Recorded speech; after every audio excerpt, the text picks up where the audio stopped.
رسول صلی اللہ علیہ وسلم نے فرمایا، جب تم میں سے کوئی شخص مانگنا چاہے تو اللہ کی حمد و ثنا سے ابتدا کرے، پھر نبی صلی اللہ علیہ وسلم پر درود پڑھے، پھر اس کے بعد مانگے، یہ کامیابی کے لیے زیادہ مناسب ہے۔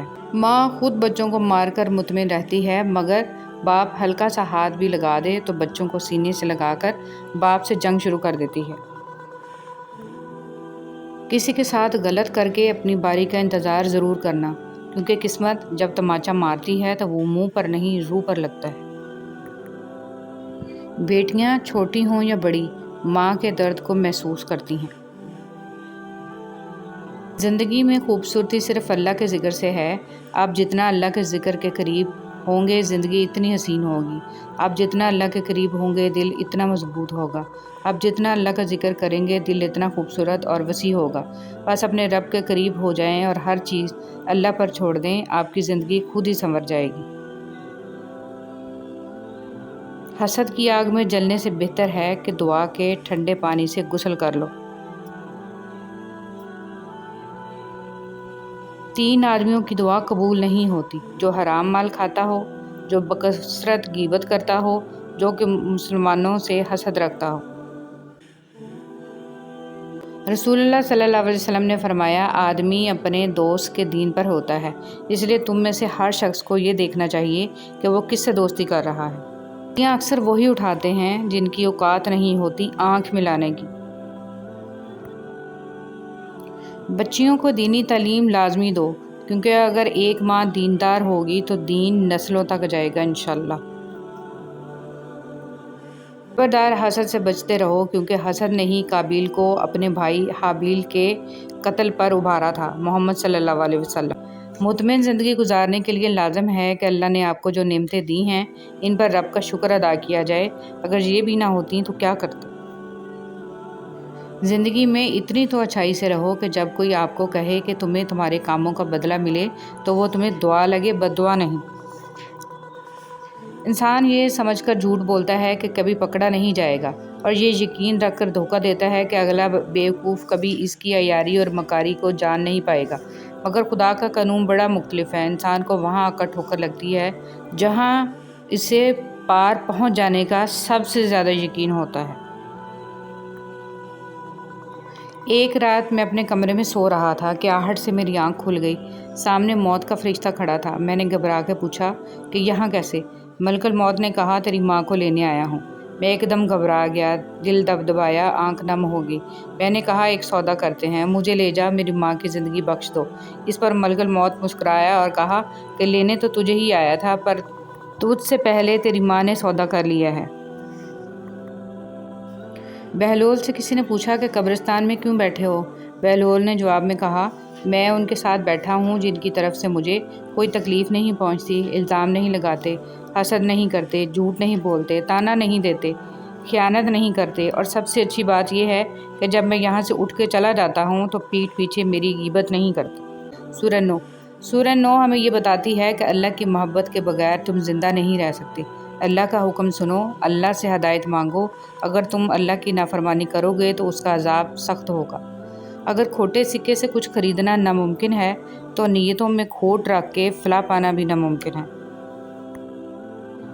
بے شک نماز بہت بہترین ساتھی ہے، زندگی سے قبر تک، قبر سے حشر تک، حشر سے جنت تک۔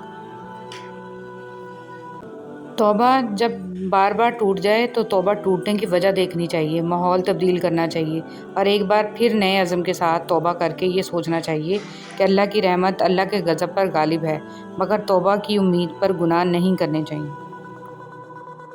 مایوس ہونا چھوڑ دیں، کیونکہ جو دروازے دنیا والوں کی تدبیر سے بند ہوتے ہیں ان سے بڑے دروازے اللہ رب العزت کے فضل سے کھلتے ہیں۔ ایسا کچھ نہیں جو رب سے پوشیدہ ہو، اور نہ ہی ایسا کچھ ہے جو اس کے اختیار میں نہ ہو۔ اچھی بات کا اثر نہ ہونے کی ایک وجہ یہ بھی ہے کہ لکھنے والا اور پڑھنے والا دونوں یہی سمجھتے ہیں کہ یہ دوسرے کے لیے ہیں۔ اے میرے اللہ، مجھے اعلیٰ درجے کا صبر کرنے والا بنا اور اعلیٰ درجے کا شکر کرنے والا بنا، آمین یا رب العالمین۔ آج قرآن کریم کے ساتھ ہمارا نہ شعوری تعلق قائم ہے اور نہ ہی اسے عام بنانے اور ماننے کا ارادہ ہے، صرف برکت کی کتاب کے طور پر مان لیا گیا ہے۔ مجھ کو بھی پڑھ کتاب ہوں، مضمون خاص ہوں، مانا تیرے نصاب میں شامل نہیں ہوں میں۔ شکر ادا نہ کرنا بھی ایک بیماری ہوتی ہے، ایسی بیماری جو ہمارے دلوں کو روز بروز کشادگی سے تنگی کی طرف لے جاتی ہے، جو ہماری زبان پر شکوہ کے علاوہ اور کچھ آنے ہی نہیں دیتی۔ اگر ہمیں اللہ کا شکر ادا کرنے کی عادت نہ ہو تو ہمیں انسانوں کا شکر ادا کرنے کی بھی عادت نہیں پڑتی۔ شکر ادا کرنے کی عادت اپنائیں، ہر حال میں اللہ کا شکر ہے۔ اور ہم اس غم سے تیری پناہ مانگتے ہیں جو دل میں بستا ہے اور اسے تباہ کر دیتا ہے۔ جس طرح شبنم کے قطرے مرجھائے پھولوں کو تازگی بخشتے ہیں، اسی طرح اللہ کا ذکر مایوس دلوں کو روشنی بخشتا ہے۔ کتنی عظیم ہے وہ ہستی جن کے پاس دشمن بھی اپنی چیزیں بطور امانت رکھوا کر بے فکر ہو جایا کرتے تھے۔ اے اللہ، محمد صلی اللہ علیہ وسلم اور آل محمد صلی اللہ علیہ وسلم پر رحمت نازل فرما، آمین یا رب العالمین۔ رسول صلی اللہ علیہ وسلم نے ارشاد فرمایا، اگر کوئی آدمی کھجور خیرات کر کے دوزخ سے بچ سکتا ہے تو اس کو چاہیے کہ اپنی جان کو دوزخ سے بچائے۔ اے ہمارے رب، ہمیں دنیا میں بھی بھلائی دے اور آخرت میں بھی، اور ہمیں دوزخ کے عذاب سے بچا لے۔ اے ہمارے مہربان رب، ہماری آنکھوں میں حیا، دلوں میں اپنا خوف اور زبان پر خیر و ذکر کے کلمات جاری فرما، آمین یا رب العالمین۔ سب کچھ پاس ہو کر بھی اگر بے سکونی ہے تو سمجھ لیں کہ آپ کا دل دنیاوی چیزیں نہیں چاہتا، بلکہ وہ اللہ سبحانہ و تعالیٰ سے جڑنے کے لیے تڑپ رہا ہے۔ خود کو اللہ سبحانہ و تعالیٰ سے جوڑیں، ہمیشہ کا سکون آپ کا مقدر بن جائے گا انشاءاللہ۔ اچھا اخلاق اپنائیں۔ عبداللہ بن عمر رضی اللہ تعالیٰ عنہ نے کہا، رسول صلی اللہ علیہ وسلم کی زبان مبارک پر کوئی برا کلمہ نہیں آتا تھا اور نہ آپ کی ذات سے یہ ممکن تھا، اور آپ صلی اللہ علیہ وسلم نے فرمایا، تمہیں سے سب سے زیادہ عزیز مجھے وہ شخص ہے جس کے عادات و اخلاق سب سے عمدہ ہوں۔ قیامت کے دن انسان ایک ایک نیکی کو ترسے گا۔ ہم ہر وقت دوسروں کی بات کرتے اور کہیں نہ کہیں زیادتی کر جاتے ہیں۔ قیامت کے دن سب نیکی کی شکل میں ادا کرنا ہوگا، ورنہ دوسروں کے بوجھ بھی اٹھانے پڑیں گے۔ آج وقت ہے، کئی ہزار نیکیاں ایک دن میں جمع کی جا سکتی ہیں تاکہ جانے انجانے میں جو غلطیاں ہو رہی ہیں ان کا ازالہ تو جمع رہے۔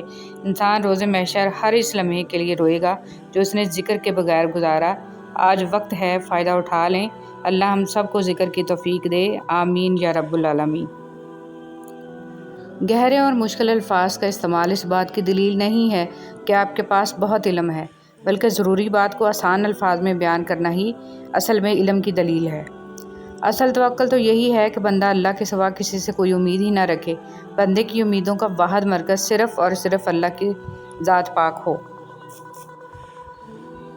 برے وقت میں کندھے پر رکھا گیا ہاتھ کامیابی پر بجنے والی تالیوں سے زیادہ قیمتی ہوتا ہے۔